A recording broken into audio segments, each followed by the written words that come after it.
Chocolate বাদাম বাজা কেউ বাদাম খুঁজতে নাই।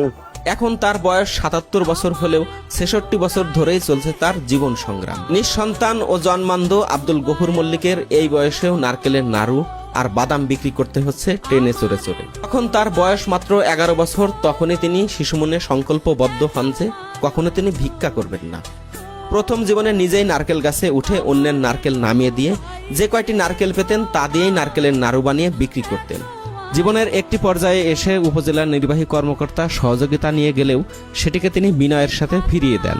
তিনি কখনো চাননি দুহাত পেতে কারো কাছ থেকে ভিক্ষা গ্রহণ করতে। জীবন নিয়ে যাদের শত অভিযোগ, প্রাপ্তি আর অপ্রাপ্তির হিসাব মিলাতে পারেন না, তাদের জন্য আব্দুল গফুর মল্লিক হতে পারে একটি সাহস ও অনুপ্রেরণার গল্প।